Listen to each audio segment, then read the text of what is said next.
The statistics that caught everybody was that it's not only every 56 field officers that have these Chinese espionage cases, but that one is opened every 10 hours. So that is something that, that's a detail we didn't know, and it's a detail which actually puts into very stark relief what's going on here, that this counterintelligence effort is absolutely essential, and that China is relentlessly attacking American society. Just over a week in, what do we know about the national security law imposed on Hong Kong by Beijing?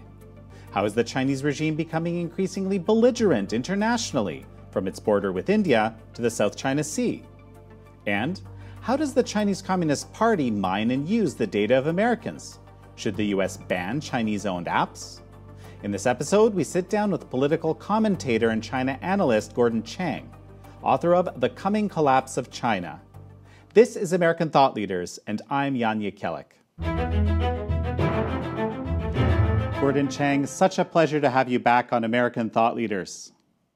Thank you so much. Gordon, it's been over a week now since the implementation of the Hong Kong national security law. And we've seen, all sorts of impacts. What are you seeing? Well, essentially, China has been successful, at least this week, in intimidating Hong Kong society. With the national security law, it's draconian. And people say, and I think they're right, that this is not just a law. This is the end of law. And the reason is because it gives Beijing the right to do anything it wants. So we have seen, for instance, people delete their Twitter accounts. Pro-democracy groups have disbanded. People are not talking to foreigners outside, as a number of my friends have noticed in the last 3 or 4 days. So essentially, Beijing has been able to dominate the narrative. The one thing, though, is that this is an insurgency in Hong Kong, which means insurgencies can disappear, but they come back because they've got support in the community. So this is not just a protest movement which can dissipate. This is something which is long-term. So although Beijing has been winning this week, I'm not so sure that that is winning the war. Well, I think on the first or second day, at least, there were actually people coming out into the streets protesting this, not in the numbers like before, but still.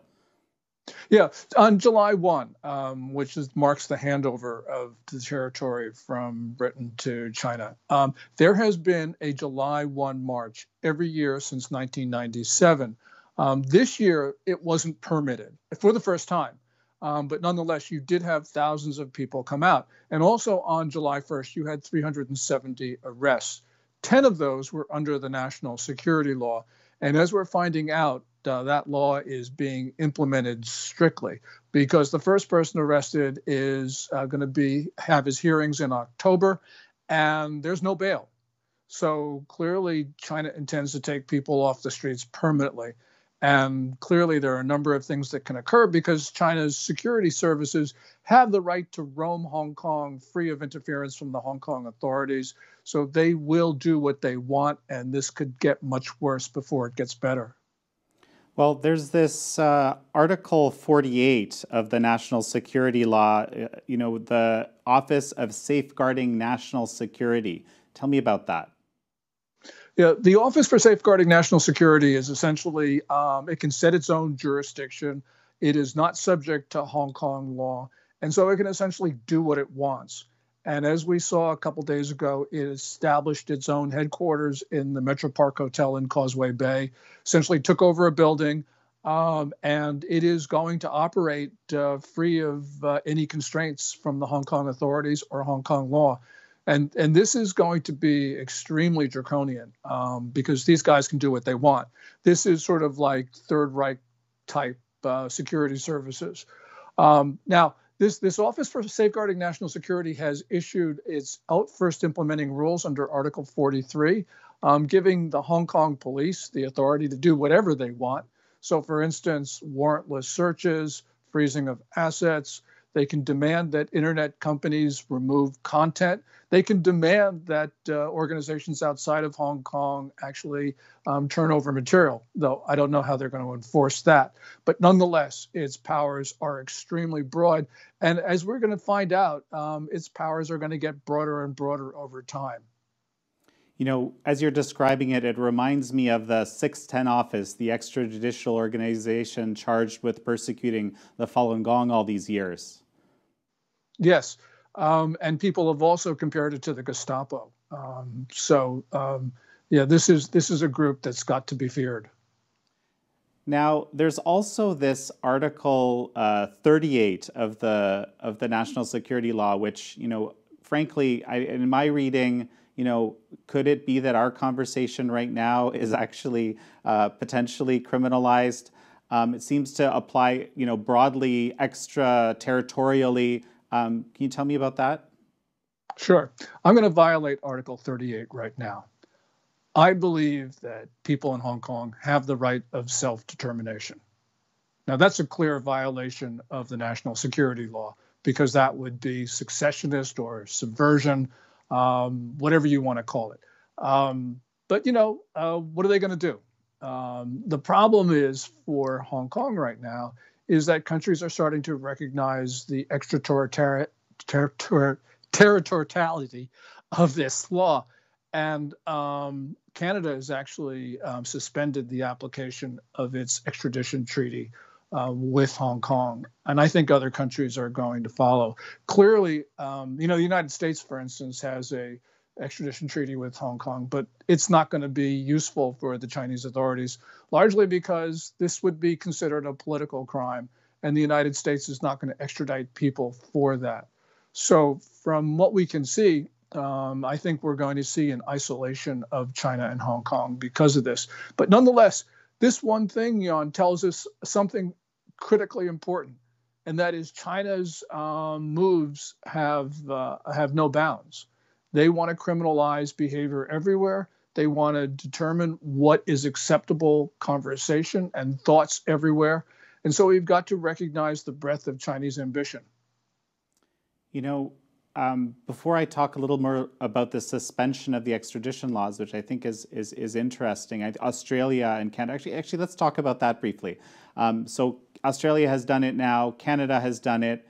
I mean, it's obviously a kind of a statement in itself. Do you think the U.S. should do it? The U.S. should definitely do it.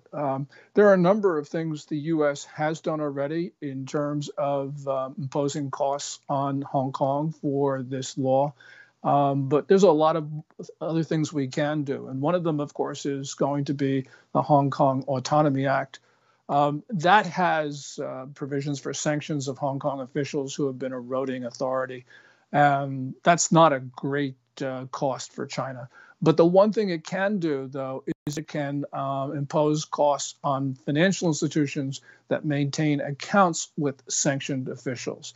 And some of those costs include denying access to the U.S. dollar, which means for an international bank, it can't transact business in dollars. That's a death sentence. So there are real teeth in this. We also know that the Hong Kong Monetary Authority, which is essentially the central bank, you know, borrows dollars on an unlimited basis from the Fed.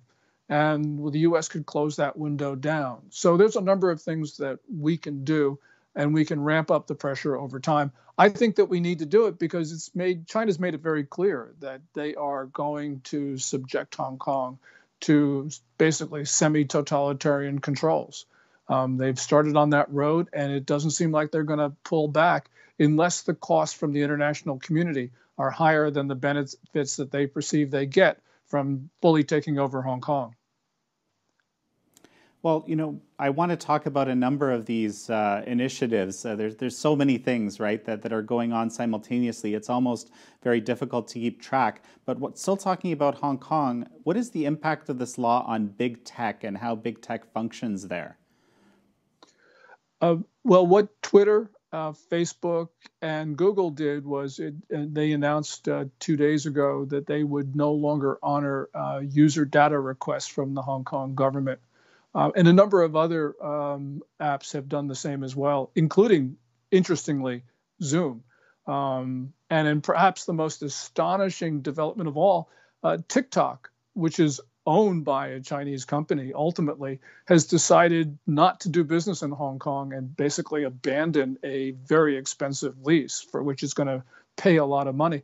I think what we're seeing is that tech companies realize that the breadth of what China wants to do in Hong Kong, and they really can't maintain their business model if they comply with those requests, because users around the world would be outraged, as they should. So this is one of those rare good moves on the part of tech companies. But we're going to see, as a part of this decoupling between the United States and China, that tech companies are going to be forced out of China one way or another. And that's a good thing because of this whole concept of civil-military fusion, which means that there's really no civilian tech cooperation in China. It all gets pipelined into the People's Liberation Army. And so we've got to understand that the only way to protect ourselves is to decouple. So we'll definitely do more about decoupling in a moment, but let's talk about TikTok for a sec. Is this, TikTok basically exiting Hong Kong? I mean, it's not a huge number of users they have there. Is that just pure showmanship? This has been described as a massive intelligence gathering operation for the CCP. I don't know what's in TikTok's mind, but I think that it was more than just showmanship. I think that they were under the same pressures that other companies were. TikTok is definitely a bad actor. For instance, Apple has caught TikTok twice this year, once in April, once at the end of last month, surveilling iPhone users. So this was, I think, a part of a concerted campaign to take information off of users' phones. We have seen TikTok being used in other ways by China. I think that at the end of this analysis, we're going to find TikTok is, and I hope that what we're going to see this week is the U.S. ban TikTok from America, just as India banned TikTok and 58 other Chinese apps a couple of weeks ago. This will be very important for us. There's a number of things going on here, but one of the things that you point out about this massive surveillance operation is that all of this data that TikTok and other Chinese apps accumulate is then fed into China's artificial intelligence systems. And that, of course, is used and will be used against us. So it's important for the administration to do what they've signaled this week and to go ahead and start banning Chinese apps. Well, that's right. Secretary Pompeo has, I think, reiterated that the goal is to safeguard the data of American citizens, sort of much broader than TikTok per se. But here's a question that's been floated, and I've seen some various responses on it. Is China actually interested in having profiles, much as Facebook does, on Americans? Yes, of course. It's useful for all sorts of purposes. First of all, in general, AI systems work on data. And China's AI is probably not as sophisticated as America's, but it doesn't really matter in a sense, because the more data you put into an AI system, the better it will operate. And China doesn't have privacy concerns, so they can just dump the world's data into their systems. So that for them is going to be critical. But also with data, you can do all sorts of things. You can find out who would be vulnerable to spying and all the rest of it. You find people's vulnerabilities, you can exploit them. That's what Beijing has been doing, especially, they've been mining all of the U.S. Big medical insurers. That's what's going on there. And of course, the hack of the Office of Personnel Management, which was also directed to finding out who they could entice into spying. So that's important for them. They believe the more information, the better. They've been hoovering up this, and this is an issue of Chinese villainy, but it's also, I think, more important, an issue of America's inability to defend its networks. We've known about this for decades. We haven't been doing it. We've sort of told the Chinese, "Hey, come right in, take whatever you want." So this has really been an issue of the United States not taking those steps that are absolutely necessary to protect our information. So, speaking of, kind of being massively compromised. One of these speeches recently at the Hudson Institute that was given by Christopher Wray, he talks about one of the biggest transfers of wealth in the history of the world, I think. I mean, it's a very dramatic statement, but probably apt. So it's not just data. We're talking about massive amounts of money and intellectual property. And what you obviously are very familiar with this speech. What was outlined there that was new? I think what was new was the number of counterintelligence cases that the FBI has against China. If you go back about a year, maybe 18 months, they were talking of over 1,000 cases. Yet on that Hudson Institute speech, Ray put it at slightly under 2,500 because he talked about 5,000 cases. He said almost half of them were China related. So that puts us at a much higher number than they've disclosed in the past. In a sense, we shouldn't be surprised because I didn't think the FBI was ever going to tell us how many cases that they were operating.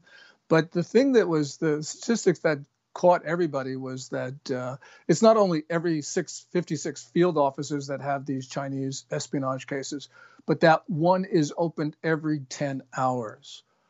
So that is something that that's a detail we didn't know, and it's a detail which actually puts into very stark relief what's going on here, that this counterintelligence effort is absolutely essential, and that China is relentlessly attacking American society. Well, and something that's related, and I believe it's today actually, that it's sort of the second part of the ban on the federal procurement from the 5 companies, with Huawei being in the lead, is coming into effect, i.e. you can't even, I think now you're not going to be allowed even to work with contractors that work with that equipment. What is the significance of that? I think the significance is that over the course of a year, we have seen more and more restrictions put on Huawei. Now, Huawei has been put on the entity list along with many of its subsidiaries, but there have been a granting of waivers. But what we have also seen is the scope of those waivers are being narrowed, which means that the restrictions on Huawei are greater and greater. We saw the Federal Communications System Commission actually also impose additional restrictions on Huawei. So that's really important. China has been given an opportunity to come clean. They've been given an opportunity to work better and more cooperatively with the world, but they haven't responded. And so this is to be expected. We are going to see more and more restrictions on Chinese companies, especially Huawei, ZTE, and its cousins. And that's a really important thing. Well, so let's talk about, this China kind of not responding to opportunities to cooperate. One of the things we talked about actually the last time we spoke extensively, this was, when we were learning the realities of coronavirus, you actually talked about how, if it wasn't originally a bioweapon, they basically weaponized it effectively through policy. And so recently we actually found out that contrary to what we had heard from Chinese officials and the World Health Organization itself, the Chinese regime didn't report in late 2019 that there was coronavirus. So this right. puts this whole WHO relationship again in stark relief. And so now we have the full withdrawal, or at least, I heard there's some debate about whether it's possible that maybe Congress is needed. I don't know the rules exactly, but what do you think? Well, it's important to withdraw from the WHO, and the reason is the organization is not reformable. It is a UN body. It is the WHO is subject to demands from political actors that are considered legitimate, but really are not. So we're talking about the Chinas and Russias of the world. And within that type of umbrella, I don't think that it is possible to make meaningful changes to the WHO. WHO was involved in some very dangerous activities. And the reason why I say dangerous is because they helped spread the coronavirus. China didn't admit that this disease was human-to-human transmissible for a period of 5 weeks. And if it had said nothing when it knew it was H to H, but it didn't say anything, that would have been grossly irresponsible. But what China tried to do was to propagate a false narrative that it was not human-to-human transmissible. And we can expect the Chinese to be villainous and the rest of it.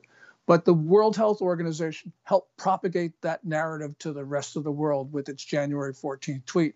And also with its January 10th statement, it helped China pressure countries not to impose travel restrictions. You put those two things together, and that's what turned an epidemic that should have been confined to the central part of China and made it into a global pandemic. Also, even after China admitted the human-to-human transmissibility of this, the WHO helped China by expressing confidence in its statistics on infections and deaths, thereby lulling the international community into not adopting precautions. And of course, the WHO, and it was pressured by China to do this, delayed the declaration of an international emergency of public concern and also of a pandemic. Both of those declarations were delayed because of China. So we put all this together, and we have to say that the WHO was a bad actor in this, was complicit with China. And indeed, there are more deaths and more infections because of the WHO. There are a lot of good work that is done by the doctors and the other specialists of the WHO, but it really is nullified by the political establishment that controls that organization. And that organization is, as President Trump said, is being run by China. Well, and we're also hearing reports of other epidemics. There's swine flu, which we're hearing may be human-to-human transmissible. There's even some isolated cases, but again, I don't know what we can really believe of bubonic plague now. And it's almost how do we deal with this as the West if we can't count on organizations like the WHO? That means we've got to decouple from China because we can't trust China. We can't trust international institutions like the WHO. I'm not so worried about the bubonic plague. I mean, these cases have arisen time after time in Inner Mongolia. There are cases of bubonic plague in the United States and the Southwest. But I do think we have to keep an eye on the G4 virus, which is that swine flu that you mentioned, because that does have pandemic potential. That is human-to-human transmissible. It actually has jumped from pigs to humans already. And so this is something that we need to look at. Fortunately, foreign organizations, not the WHO, but just foreign virologists have been working with China. And so we have a fairly good idea of what's going on with G4, but G4 can get out of control. And so, as you point out, China right now is generating a lot of diseases. It's got African swine fever for the pigs. It's got rustworm. Who knows what else is being generated on Chinese soil right now. And as we saw with the coronavirus, this can have disastrous, cataclysmic consequences for the world. So, Gordon, we were talking about the extensive data gathering, and I started thinking about the reality in Xinjiang, where they've kind of fully implemented in a very localized way this whole extensive social credit cameras everywhere system on the Uyghurs and so forth. And recently, there's been this complaint that was actually submitted to the ICC, talking about all sorts of terrible things now verified, the forced sterilizations, essentially amounting to arguably genocide. And you comment on this, that Chinese leaders have committed acts of genocides and other crimes against humanity. So this, we've just talked about a whole bunch of things that are very troubling. This is something that's, perhaps another level of troubling. Well, certainly. The forced birth control, forced sterilization, forced abortions does meet the definition of genocide in this case, because these are targeted on a racial group, which is different than the dominant racial group in China. You add that to the forced labor, the transfer of Uyghurs across China in conditions which close to slavery, and of course the concentration camps. At least 1.3 million Uyghurs, Kazakhs, and others, maybe as many as 3 million This is Third Reich type stuff. These are crimes against humanity. And the international community has yet to fully recognize what this means, not only for the affected populations, but also just for the world. We're facing another situation where the world has turned its back. And I think that it's important that the United States and other countries start to cut their relations with China because we cannot afford to deal with a regime like that. So you're arguing that human rights should be brought back into the discussion of trade and so into the discussion of decoupling and so forth. I mean, that's been one of the arguments I've heard.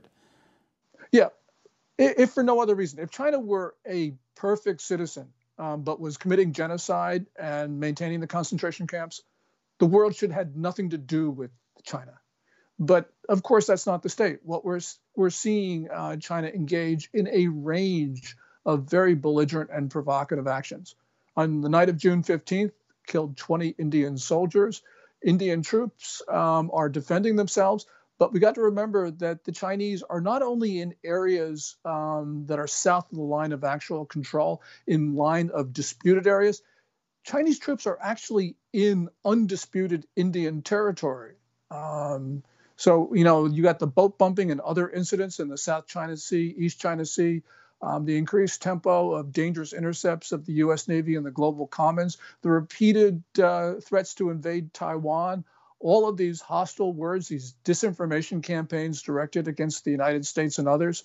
This is really troubling, Jan, because what we're seeing right now is a China which is lashing out at everybody. And we can argue, and there's a lot of argument about why China is doing this, but it is exceedingly dangerous, whatever the reason. So I've seen, let's talk about the Indian situation briefly, because this is what the incident that you're describing is the first, deaths in this. There's always been this kind of animosity on the border in the Himalayas there, but these are the first deaths in 20, I forget what it is, 20 years or longer perhaps.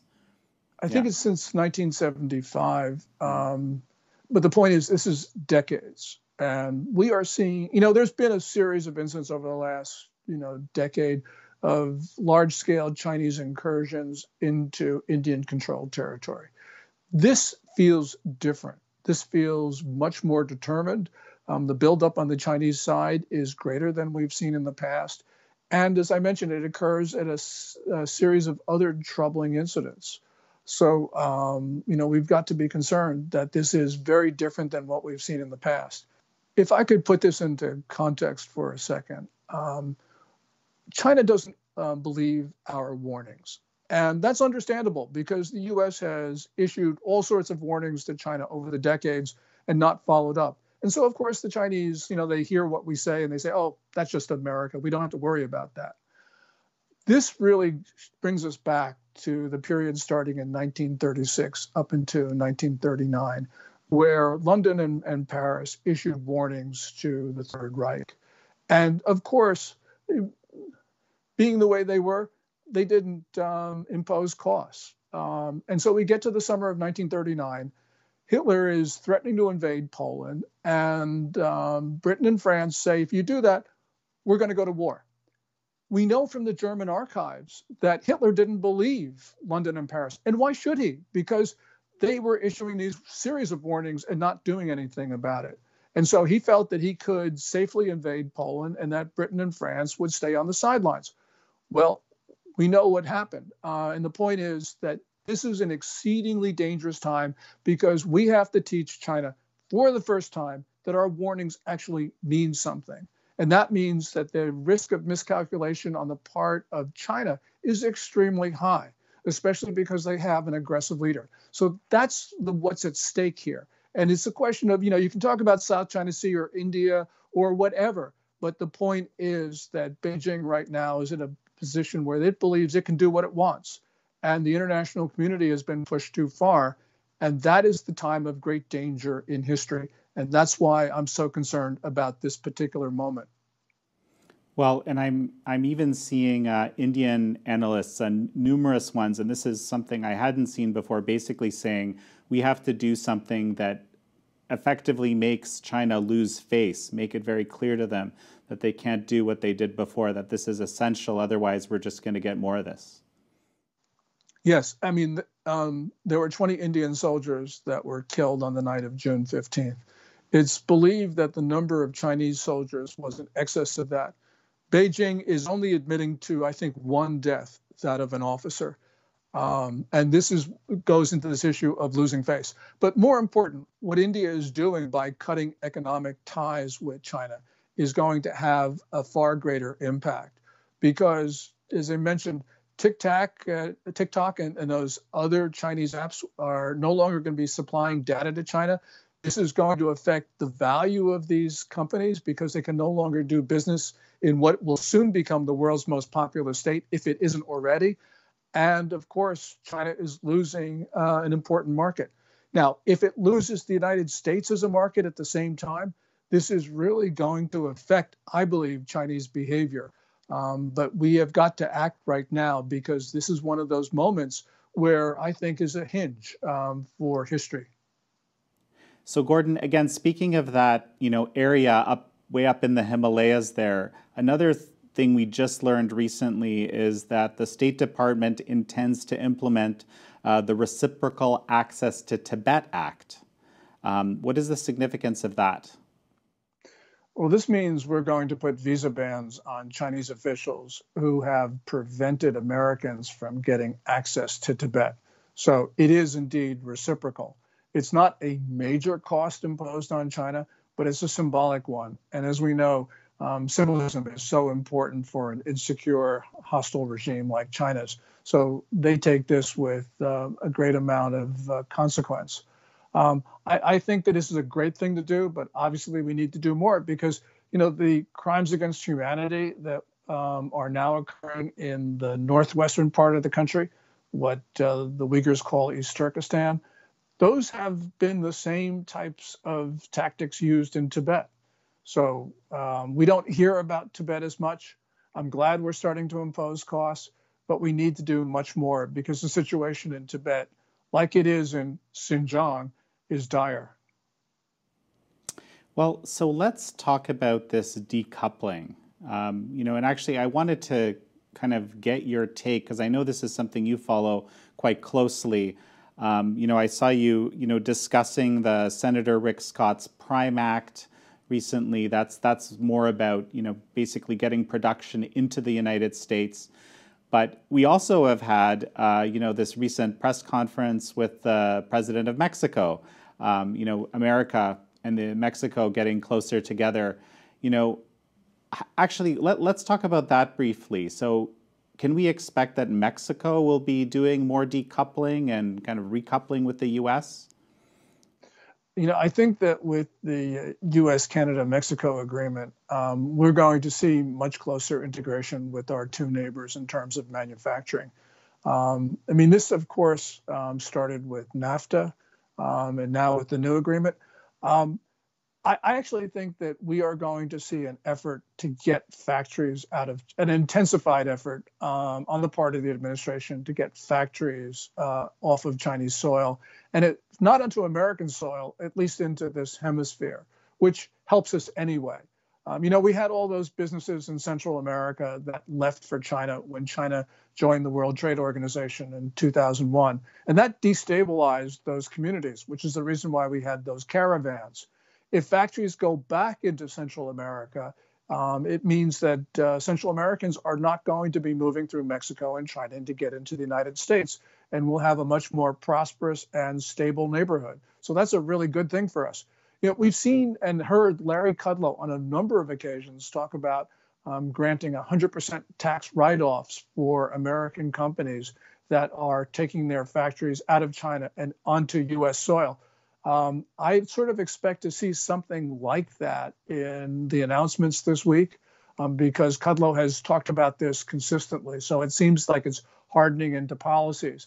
But the more and more we do this, we are going to have a decoupling.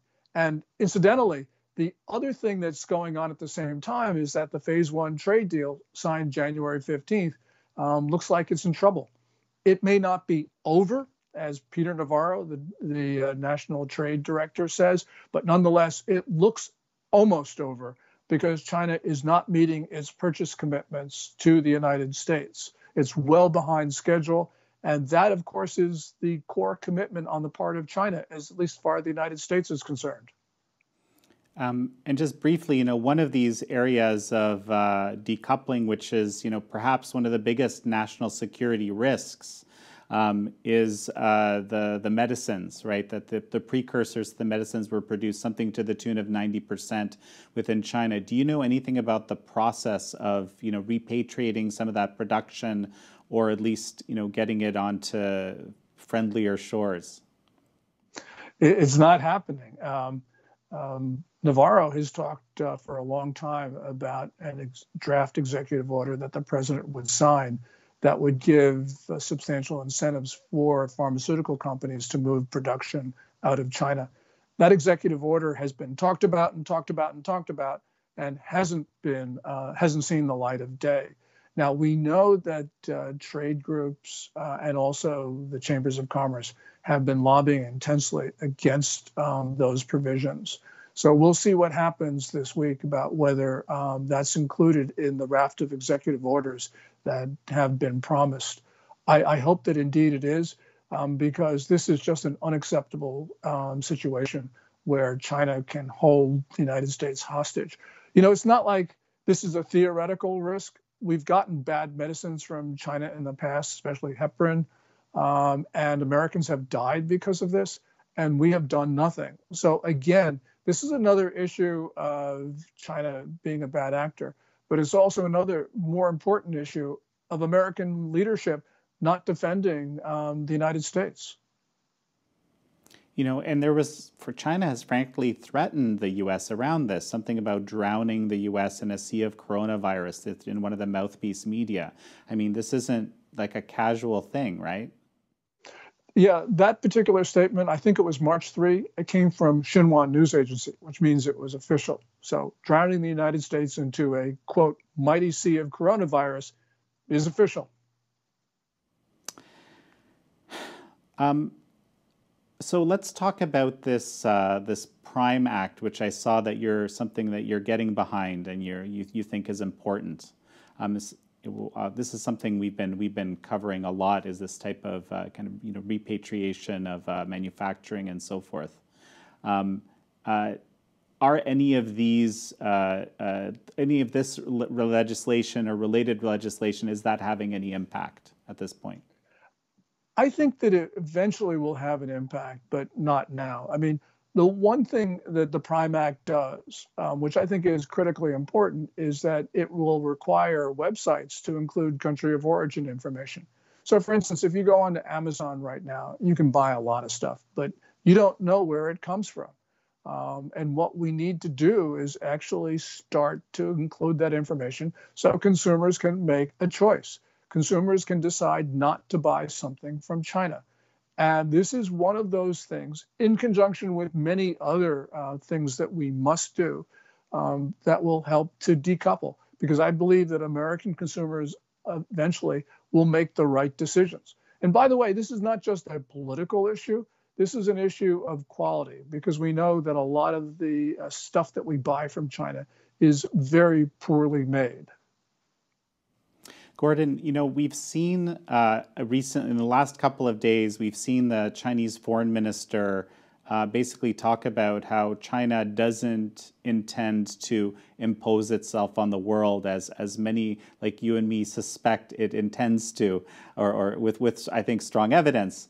Your thoughts? The Chinese foreign minister will say anything. This is always China's line, that they want to cooperate. They believe in a shared humanity, all the rest of it. But we got to look at the reality of what China is doing. And whether we're talking about coronavirus, we're talking about the Himalayas or the South China Sea, or a trade. China is acting in a way which is extremely selfish, belligerent, provocative, aggressive. You just got to look at what these guys are doing, not what they're saying. So in your mind, what would it take for the Chinese Communist Party or China to kind of regain the trust of Americans, or what should it take to regain the trust and become a good partner? I don't think the Communist Party can do that. I think the only way that China can regain the trust of the United States and the international community is to get rid of communism and establish a multi-party democracy and a free economy. We want to work with China. We want to see China succeed and prosper, but we don't want to see a militant regime take over the world. Gordon Chang, any final words before we finish up? This is just such an important time, Jan. We have seen a China which looks untethered, and we have seen unrelenting attacks on the American Republic and indeed on the international community as a whole. And we Americans have got to realize that, yes, we can have differences among ourselves, but every single day we're subject to existential challenge from China. And we cannot assume that the American Republic will survive because China means us harm. Gordon Chang, such a pleasure to have you on again. It was such great pleasure for me to be here. So thank you. I really appreciate the opportunity.